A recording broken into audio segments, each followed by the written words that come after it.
Hello विद्यार्थी मित्रों, तो केम छो मजामां।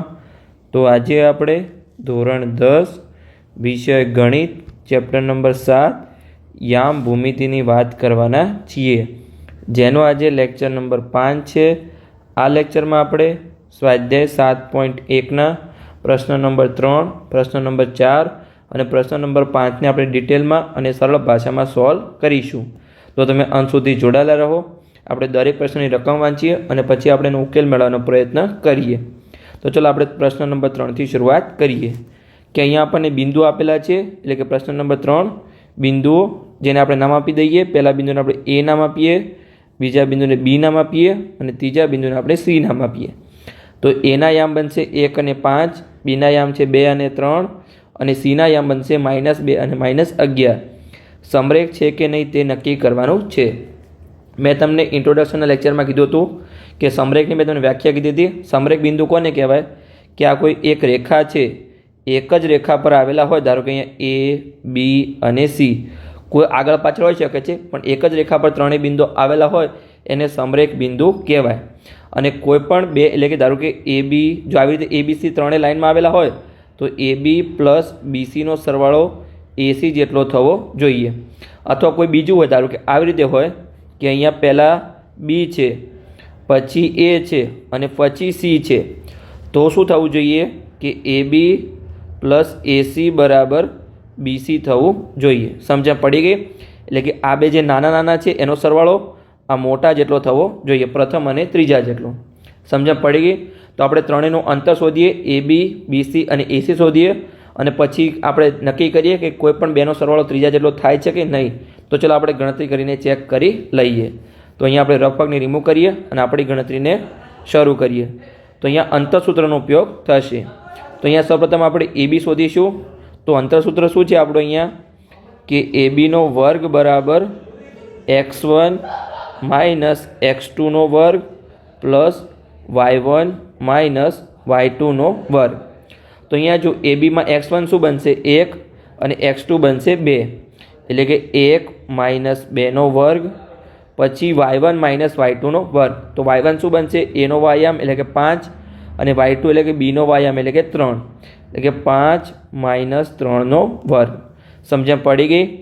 1 मांथी 2 जशे तो -1 नो वर्ग और अहींया 5 मांथी 3 जशे एटले कि 2 नो वर्ग। आटला सुधी समझण पड़ी गई? तो -1 नो वर्ग शू थशे? 1 ज थशे अने 2 नो वर्ग 4 थशे। तो आपणे आगळ शुं मळ्युं? 1 અને 4 नो सरवाळो अहींया 5 थशे। तो आ 5 आपणे ए बी नो वर्ग मळ्यो छे। आपणे ए बी शोधवानुं छे तो बंने बाजु आपणे वर्गमूळ करीशुं तो अहींया वर्ग निकळी जशे अने 5 वर्गमूळनी अंदर आवी जशे। तो आ आपणे मळ्युं ए बी नुं अंतर। समझ पड़ी गई? हवे आपणे बी सी शोधीशुं अने पछी आपणे ए सी शोधीशुं। चलो शोधी लईए आपणे। हवे आपणे बी सी शोधी लईए। तेनुं सूत्र शुं छे कि अहींया बी सी नो वर्ग बराबर अंतसूत्र x1 माइनस x2 नो वर्ग प्लस y1 माइनस y2 नो वर्ग।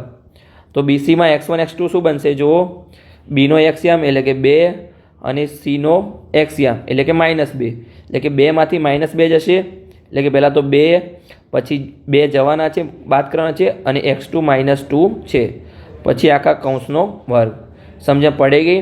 पछी y1 અને y2 BC में तो जो b नो वायाम एटले कि 3 और y2 c नो वायाम एटले कि -11, एटले कि 3 मांथी -11 बाद करवाना छे, एटले कि पहला 3 पछी बाद करवाना एटले माइनस और y2 आपणो -11 छे, पछी आखा कौंसनो वर्ग।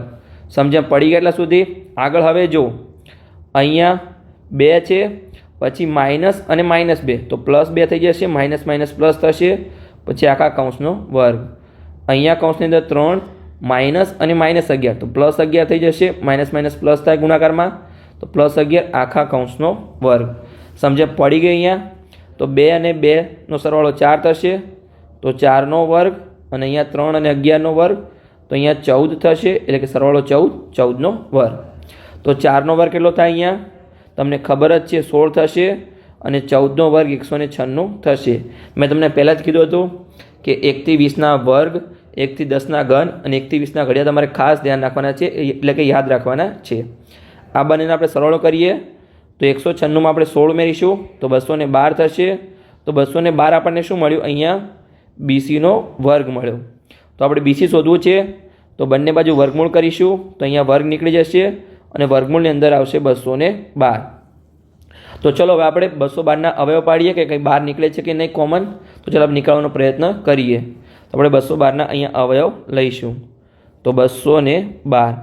તો 212ને આપણે 2 વડે ભાગીશું તો કેટલા મળશે? અહીંયા આપણને 106.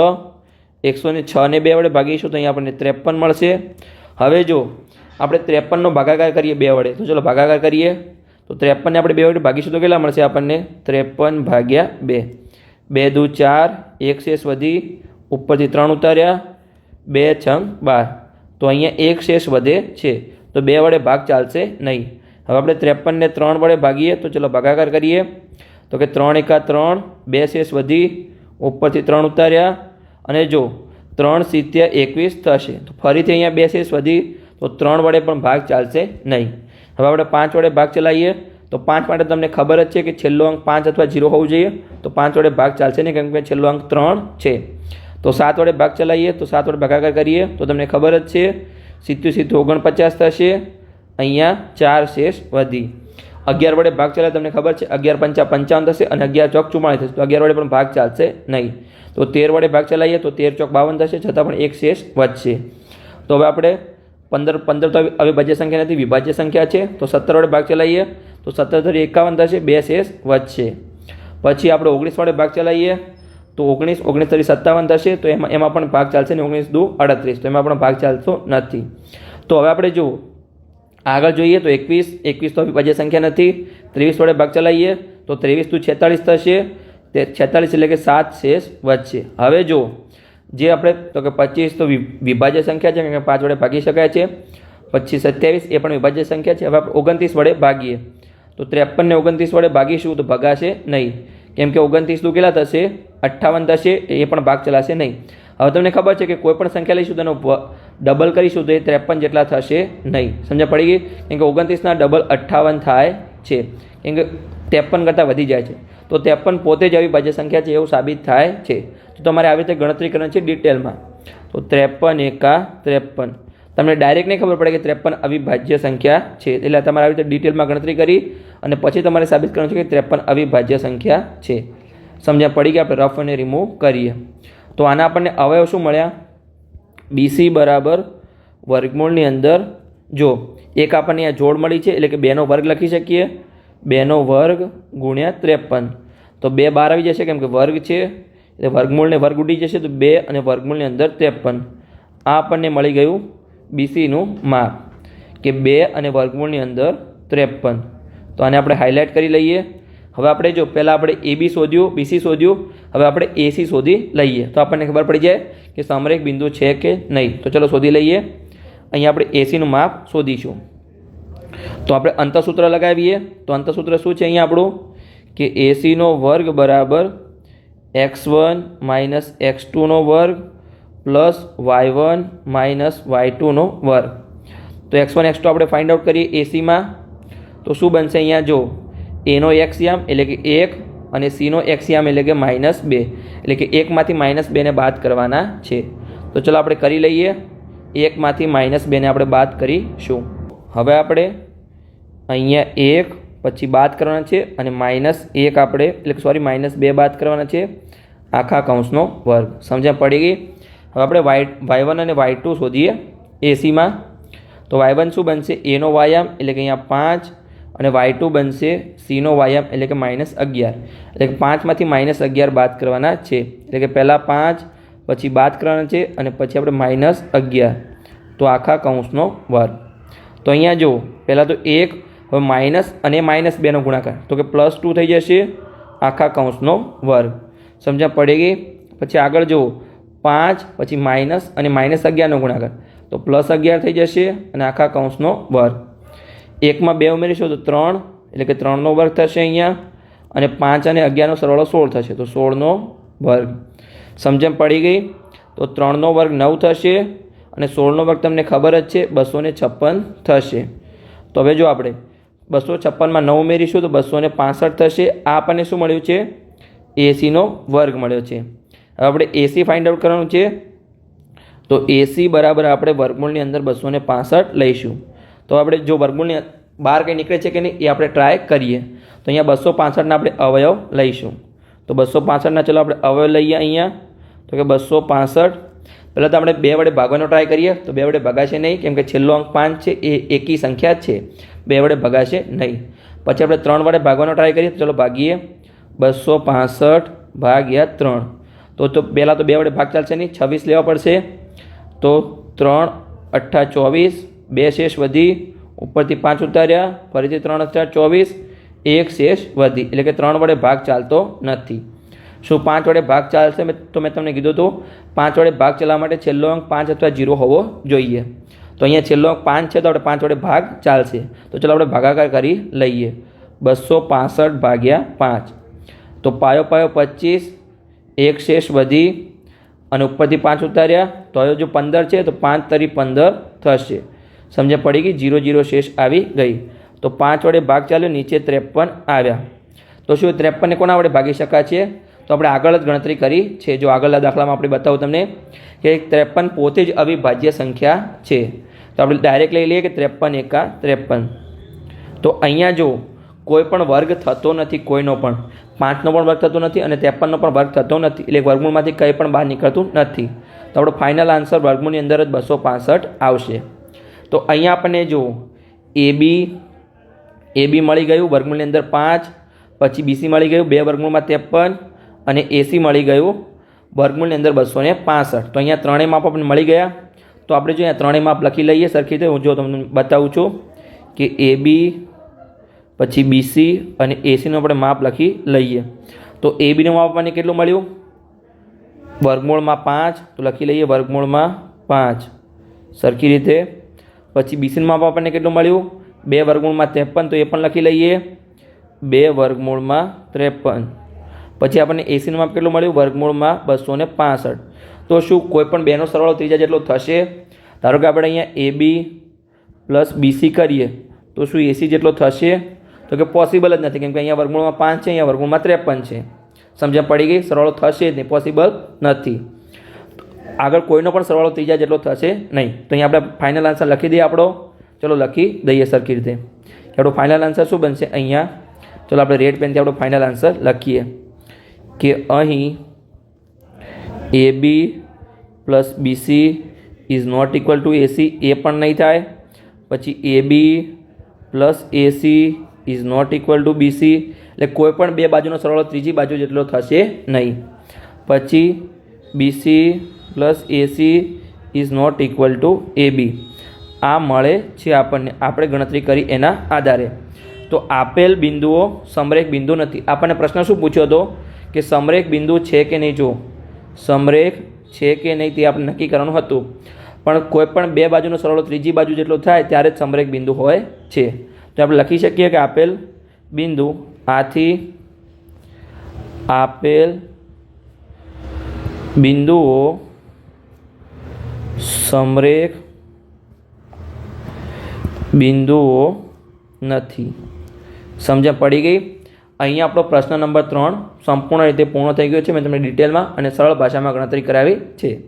તો હવે આગળ આપણે પ્રશ્ન નંબર 4 સોલ્વ કરીએ. એમાં આપણને શું કીધું છે? પ્રશ્ન નંબર 4, ચકાસો કે 5 અને વર્ગમૂળમાં 2. આપણે પહેલાં તો નામ આપી દઈએ. ધારો કે આ A છે, પહેલું બિંદુ છે, બીજા બિંદુને B નામ આપીએ અને ત્રીજા બિંદુને આપણે C નામ આપી દઈએ. તો અહીંયા હવે જો એના યામ શું બનશે? 5 અને -2. પછી બીના યામ 6 અને 4 અને સીના યામ 7 અને -2 છે. તો આ ત્રણેય બિંદુ છે એ સમદ્વિબાજુ ત્રિકોણના શિરોબિંદુ છે કે નહીં એવું આપણે ચકાસવાનું છે. તો ચલો આપણે સિમ્પલી ચકાસી લઈએ. તો તમને પહેલાં તો એ ખબર હોવી જોઈએ કે સમદ્વિબાજુ ત્રિકોણ થવા માટેની શરત શું છે.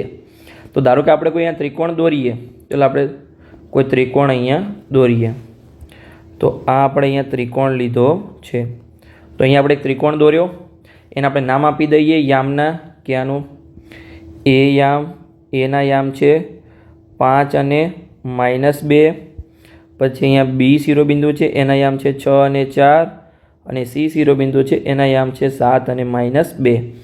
તો તમારે સમદ્વિબાજુ ત્રિકોણ થવા માટે કોઈ પણ બે બાજુના માપ સરખા હોવા જોઈએ. સમજણ પડી ગઈ? સમબાજુ ત્રિકોણ તો ત્રણેય બાજુના માપ સરખા હોવા જોઈએ અને સમબાજુ ત્રિકોણમાં કોઈપણ બે બાજુના માપ સરખા હોવા જોઈએ. કોઈપણ બે બાજુના માપ અથવા અંતર સરખા હોવા જોઈએ. અંતર સરખા હોવા જોઈએ. આ જ્યારે સાબિત થાય ત્યારે તમે કહી શકો કે આ સમદ્વિબાજુ ત્રિકોણ છે. તો અહીંયા આપણે એબીનું અંતર શોધી લઈએ, પછી બીસીનું અંતર શોધી લઈએ અને પછી આપણે એસીનું અંતર શોધી લઈએ. તો આપણે કોઈ પણ બે બાજુના માપ સરખા તો આપણે કહી દઈશું કે આ સમદ્વિબાજુ ત્રિકોણ છે. તો ચાલો આપણે સિમ્પલી શોધી લઈએ. તો પહેલાં આપણે એબીનું શોધીએ. તો અહીંયા એબીનો વર્ગ બરાબર શું બનશે? આપણે અંતરસૂત્ર બોલો. x1 - x2 વર્ગ પ્લસ y1 - y2 વર્ગ. તો x1 શું બનશે એબીમાં? x1 અને x2 તો કે એનો એક્સયામ એટલે કે અહીંયા 5 અને x2 બનશે 6 એટલે કે 5માંથી 6 જશે. 5 - 6 વર્ગ. સમજણ પડી ગઈ? પછી y1 અને y2 એબીમાં તો કે એનો વાયામ અને પછી બીનો વાયામ એટલે કે -2માંથી 4 જશે. -2 બાદ કરવાના અને પછી આપણે 4 બાદ કરવાના છે. આખા કૌંસનો વર્ગ. સમજણ પડી ગઈ? હવે આપણે આગળની ગણતરી કરીએ. તો 5માંથી 6 જશે તો -1 તો કે -1 વર્ગ. પછી -2 અને -4 તો સરવાળો થશે પણ નિશાની માઇનસની આવશે તો કે -6 વર્ગ. -2 અને -4 સરવાળો થયો પણ નિશાની માઇનસની એટલે કે -6. હવે -1 વર્ગ શું થશે? 1 થશે અને -6 વર્ગ 36 થશે. હવે 36માં 1 ઉમેરીશું તો 37 થશે પણ 37 આપણને શું મળ્યું છે? અહીંયા એબીનો વર્ગ મળ્યો છે. તો બંને બાજુ આપણે વર્ગમૂળ નીકળીએ તો આપણને એબીનું માપ મળી જાય. તો એબી બરાબર આપણને મળ્યું છે વર્ગમૂળમાં 37. તો 37ના અવયવ પડશે નહીં કેમ કે 37 પોતે જ અવિભાજ્ય સંખ્યા છે. તો આપણે અવયવ લેવાની જરૂર નથી. સમજણ પડી ગઈ? હવે આપણે બીસીનું માપ શોધીએ. તો આપણે અંતરસૂત્ર લગાવીએ કે બીસીનો વર્ગ બરાબર x1 - x2 વર્ગ પ્લસ y1 - y2 વર્ગ. તો અહીંયા જો x1 x2 શું બનશે બીસીમાં? તો કે બીનો એક્સયામ એટલે કે 6 અને x2 બનશે સીનો એક્સયામ એટલે કે 7. તો લખી દઈએ 6 - 7 વર્ગ. સમજણ પડી ગઈ? પછી y1 અને y2 બીસીમાં તો કે બીનો વાયામ એટલે કે 4 અને સીનો વાયામ એટલે કે -2 એટલે કે 4માંથી -2 ને બાદ કરવાના છે. તો અહીંયા 4 પછી બાદ કરવાના છે એટલે માઇનસ અને y2 છે આપણો -2 પછી આખા કૌંસનો વર્ગ. સમજણ પડી ગયા એટલા સુધી? હવે 6માંથી 7 જશે તો -1 વધશે -1 વર્ગ. અને અહીંયા જો 4 માઇનસ ગુણ્યા -2 તો અહીંયા +2 થશે પછી આખા કૌંસનો વર્ગ. અહીંયા -1 વર્ગ છે. આગળ 4માં 2 ઉમેરીશું તો 6 એટલે કે 6 વર્ગ. હવે -1 વર્ગ શું થશે? અહીંયા 1 થશે અને 6 વર્ગ 36 થશે. તો 36માં 1 ઉમેરીશું તો શું થશે? 37. આ આપણને શું મળ્યું છે? બીસીનો વર્ગ મળ્યો છે. તો આપણે બીસી શોધવાનું છે. તો બંને બાજુ આપણે વર્ગમૂળ કરીએ તો આ સાઈડ વર્ગમૂળની અંદર 37 આવી જશે. તો આપણને એબીનું માપ પણ વર્ગમૂળમાં 37 મળ્યું હતું અને બીસીનું માપ પણ વર્ગમૂળમાં 37 મળ્યું છે. તો આગળ હવે આપણે એસીનું માપ શોધી લઈએ. તો ચલો એસીનું માપ શોધીએ. તો આપણે અંતરસૂત્ર લગાવીએ કે એસીનો વર્ગ બરાબર x1 - x2 વર્ગ પ્લસ y1 - y2 વર્ગ. તો એસીમાં જો x1 x2 શું બનશે? એનો એક્સયામ એટલે કે 5 અને x2 બનશે સીનો એક્સયામ એટલે કે 7 એટલે કે 5માંથી 7ને આપણે બાદ કરવાના છે. અહીંયા આપણે 5માંથી 7ને બાદ કરીશું અને એનો વર્ગ. સમજણ પડી ગઈ? પછી અહીંયા આપણે y1 અને y2 શોધવાના છે. તો ચલો શોધી લઈએ એસીમાં. તો કે y1 શું બનશે? એનો વાયામ એટલે કે -2 અને y2 સીનો વાયામ એટલે કે એ પણ -2 છે. તો -2માંથી -2 બાદ કરવાના છે. તો પહેલાં y1 -2 પછી બાદ કરવાનો એટલે માઇનસ અને y2 પણ -2 છે. પછી આખા કૌંસનો વર્ગ. સમજણ પડી ગઈ? હવે જો 5માંથી 7 જશે તો -2 વર્ગ થશે અને અહીંયા જો -2 છે પછી માઇનસ ગુણ્યા -2 તો +2 થશે આખા કૌંસનો વર્ગ. અહીંયા -2 વર્ગ છે તો એમને એમ લખી દઈએ અને અહીંયા જો -2 અને +2 તો 0 થશે 0 વર્ગ થશે. -2 વર્ગ કેટલો થશે? 4 અને 0 વર્ગ 0 થશે. તો 4માં 0 ઉમેરી તો 4 જ થશે. આ આપણને મળ્યું શું છે? એસીનો વર્ગ. તો આપણે એસીનું માપ શોધવાનું છે. તો બંને બાજુ આપણે વર્ગમૂળ નીકાળીએ. તો અહીંયા એસી આવશે અને વર્ગમૂળની અંદર 4 આવશે. તો આપણને એસીનું માપ શું મળ્યું? અહીંયા જો 4ને આપણે શું લખી શકીએ? 2 × 2 લખી શકીએ અથવા એને 2નો વર્ગ લખી શકીએ. તો આપણે વર્ગમૂળની અંદર લખીએ કે 2નો વર્ગ.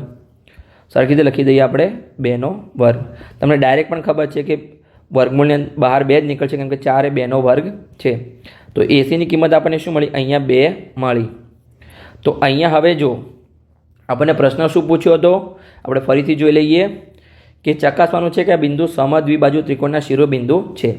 પણ સમદ્વિબાજુ ત્રિકોણના શિરોબિંદુ થવા માટેની શરત શું છે કે કોઈ પણ 2 બાજુના અંતર સરખા હોવા જોઈએ.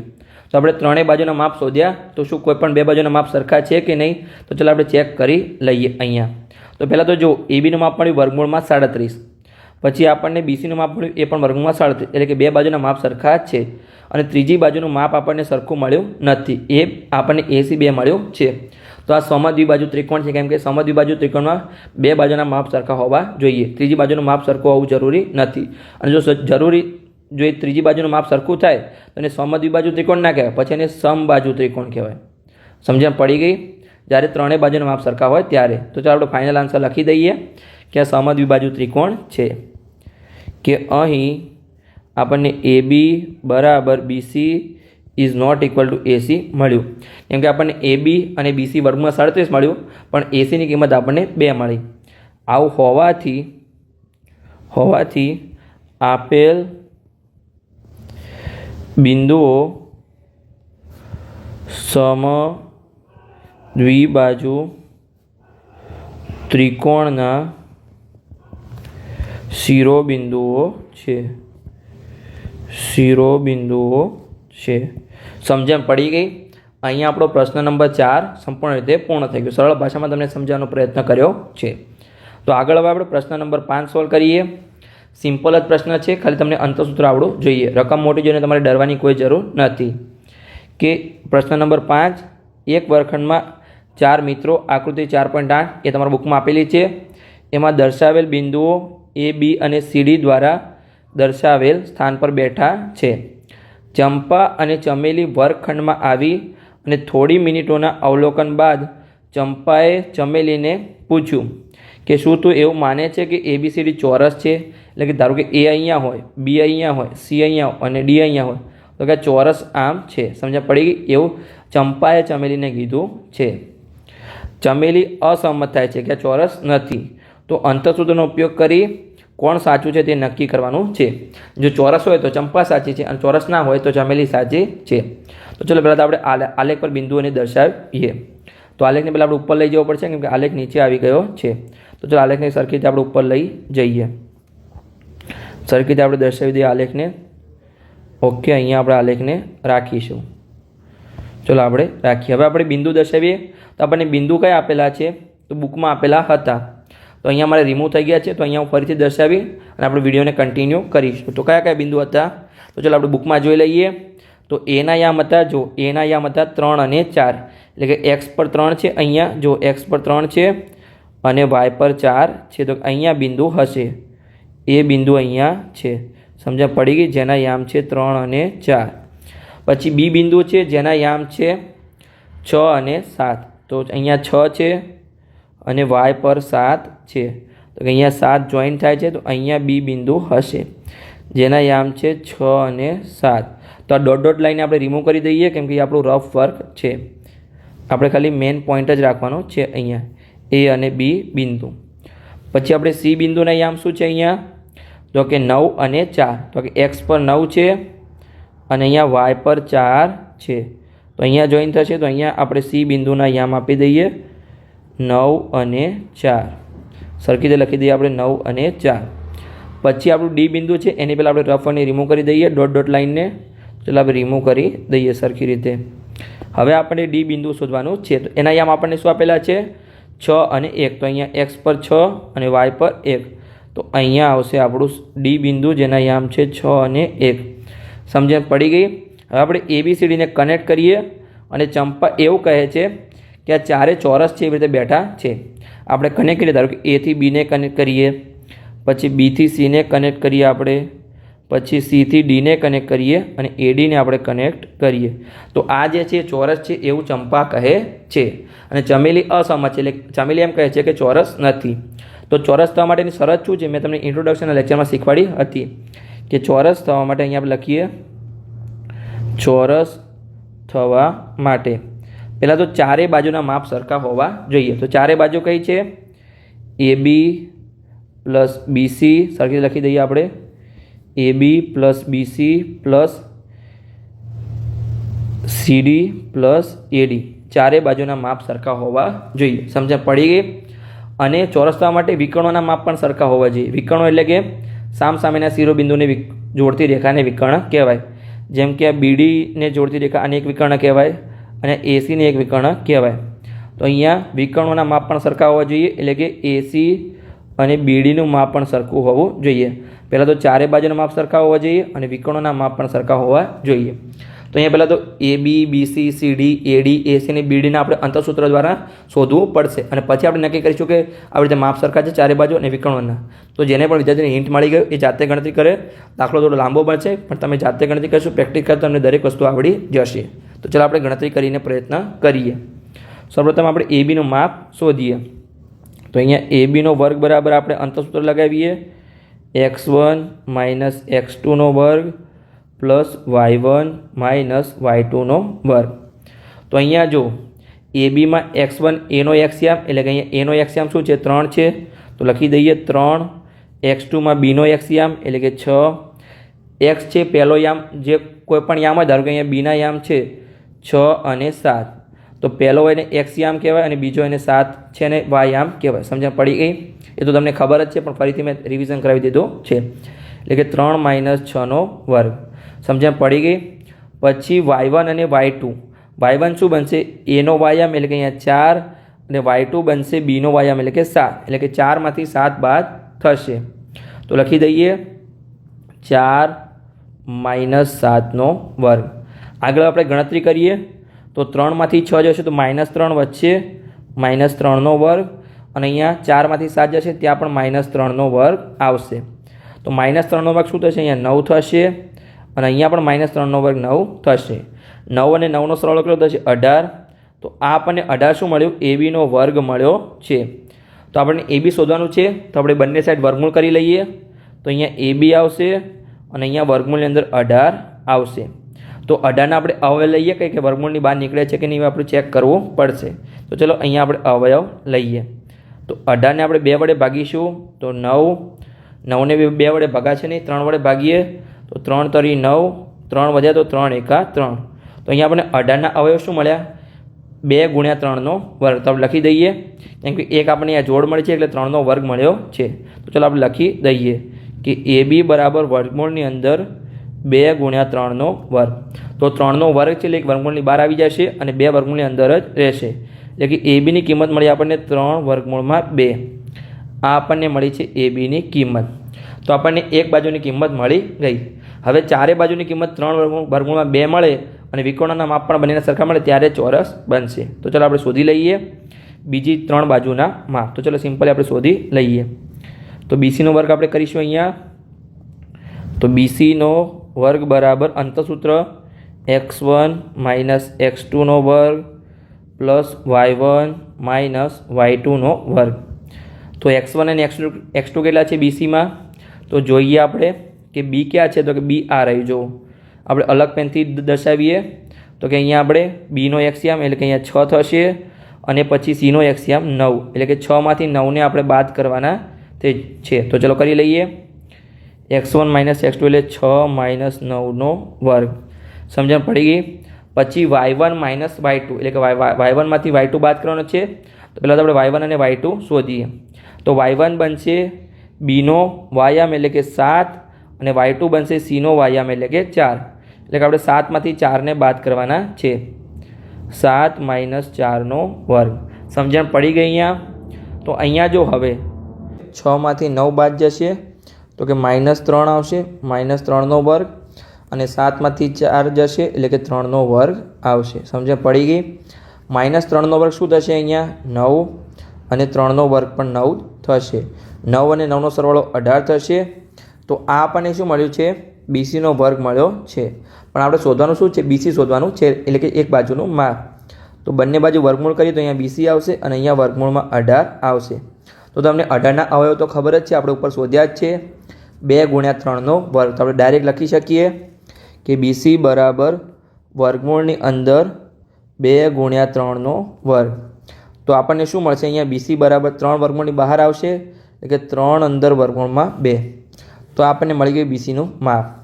તો કે એ બી અને બીસીનું માપ તો સરખું મળ્યું. હવે આપણે આગળ ત્રીજી બાજુનું માપ શોધીએ. કઈ બાજુનું આપણે માપ શોધી લીધું? તો અહીંયા જો આપણે પહેલાં એ બીનું માપ શોધ્યું, એ આપણને 3 વર્ગમાં 2 મળ્યું. પછી આપણે બીસીનું માપ શોધ્યું. હવે આપણે સીડીનું માપ શોધીએ, એ પણ આપણને 3 વર્ગમાં 2 મળવું જોઈએ, જો આ ચોરસ હશે તો. તો ચાલો આપણે શોધી લઈએ કે સીડીનું માપ. તો આપણે સીડીનું અંતસૂત્ર લખીશું. અંતસૂત્ર શું થશે અહીંયા? કે સીડીનો વર્ગ બરાબર x1 માઇનસ x2નો વર્ગ પ્લસ y1 માઇનસ y2નો વર્ગ. હવે x1 x2 શું થશે સીડીમાં? એટલે કે પહેલાં x1 થશે cનો એક્સિયામ અને x2 થશે dનો એક્સિયામ. એટલે કે cનો એક્સિયામ શું છે? 9 અને dનો એક્સિયામ છે 6. એટલે કે 9 માઇનસ 6નો વર્ગ. તો ચાલો લખી દઈએ 9 માઇનસ 6નો વર્ગ. પછી y1 માઇનસ y2નો વર્ગ. તો ચાલો શોધી લઈએ આપણે y1 y2.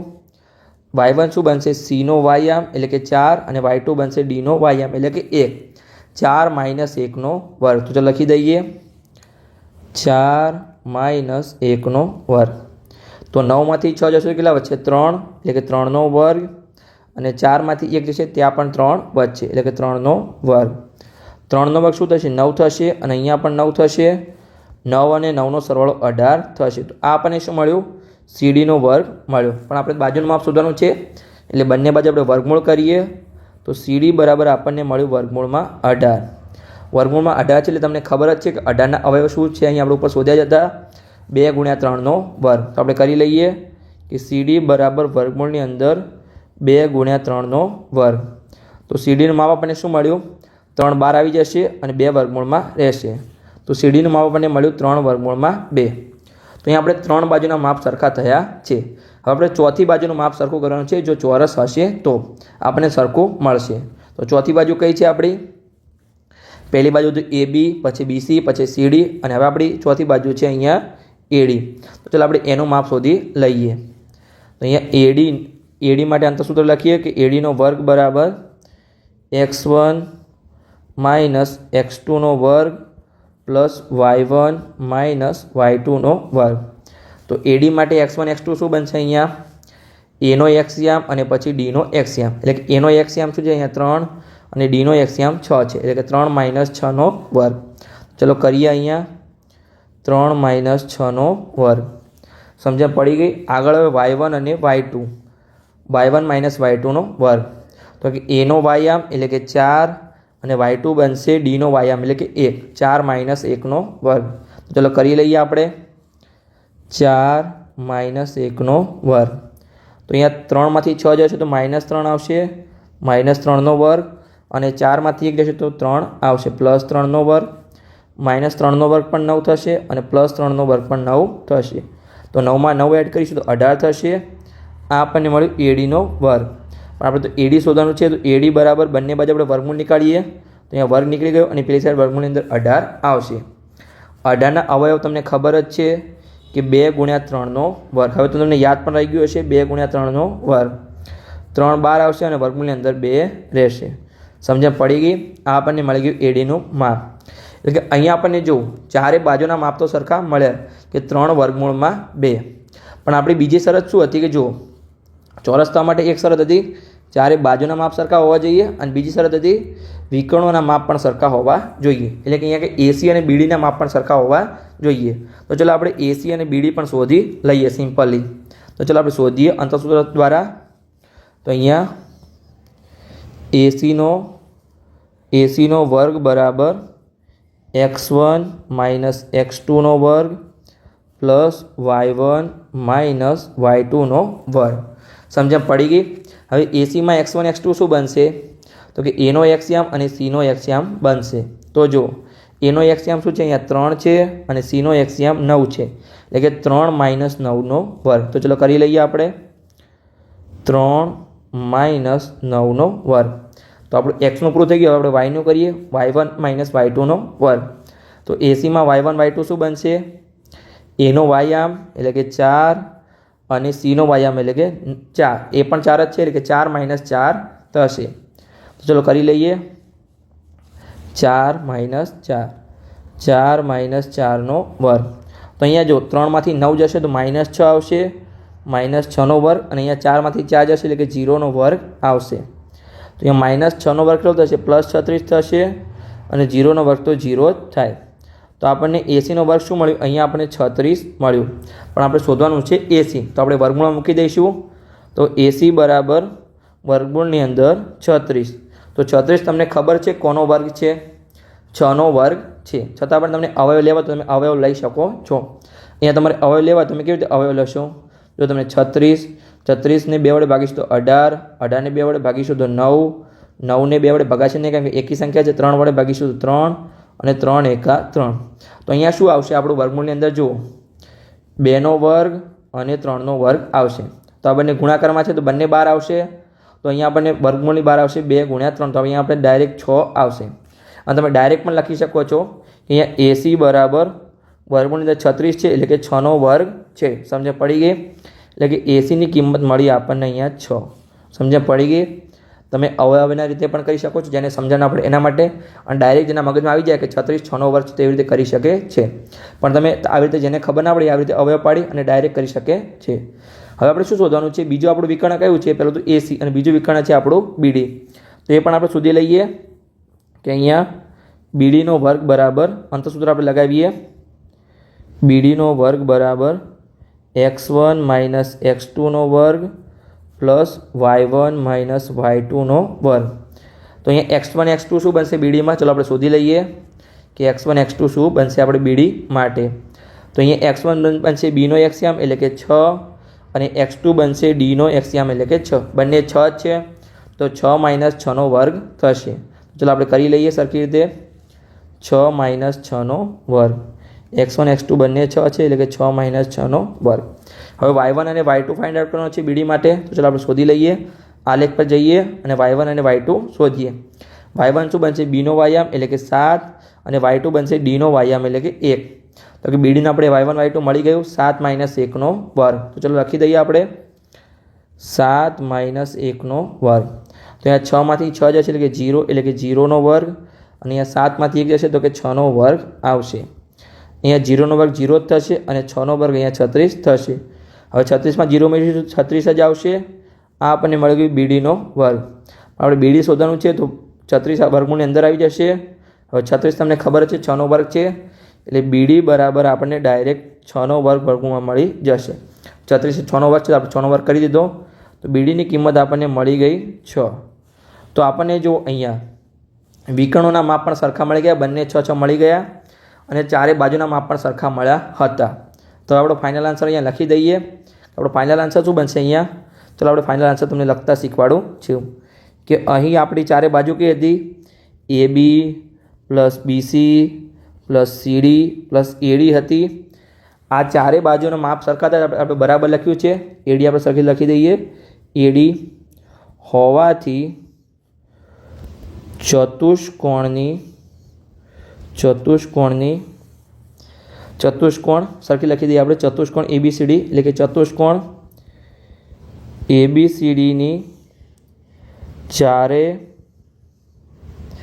બાજુના માપ સમાન છે. અંતર સમાન છે અથવા માપ સમાન છે. આ તો આપણે મળી ગયું ચારે બાજુના માપ સમાન છે, અને પછી વિકર્ણોના માપ પણ આપણે સમાન મળે એટલે કે અને AC બરાબર BD હોવાથી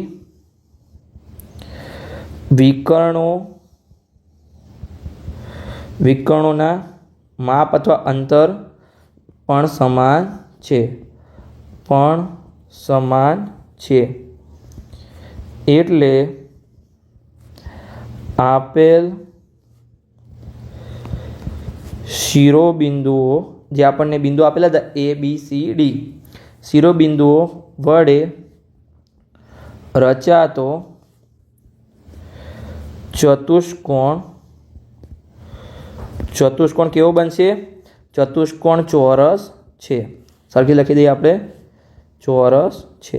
હવે જો આપણે પ્રશ્નમાં શું પૂછ્યું, તમારે ખાસ ધ્યાન રાખવાનું છે, પૂરેપૂરો જવાબ તમારે લખવાનો છે.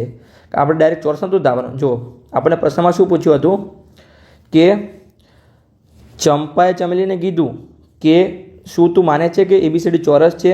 તો ચમેલી અસમત થઈ કે ચોરસ નથી. તો અંતસૂત્રનો ઉપયોગ કરી કોણ સાચો છે એ આપણે શોધવાનું હતું. એટલે કે ચંપાએ કીધું હતું કે ચોરસ છે, તો આમાં ચોરસ સાબિત થયું તો કે ચંપા સાચી છે. તો આપણે લખી દઈએ કે ચંપા સાચી છે. ચલો આપણે જવાબ આપણે લખી દઈએ કે આથી ચંપા સાચી છે. સમજણ પડી ગઈ? અહીંયા આપણો લેક્ચર પૂર્ણ થઈ ગયો. આ લેક્ચરમાં આપણે ડિટેલમાં પ્રશ્ન નંબર 3, 4 અને 5 સોલ્વ કર્યા. જો લેક્ચર સારો લાગ્યો હોય અને દરેક તમને ટોપિકમાં કોન્સેપ્ટમાં સમજણ પડી હોય તો ચેનલને સબસ્ક્રાઈબ કરી શકો છો અને તમારા મિત્રો સાથે વિડીયોને શેર પણ કરી શકો છો.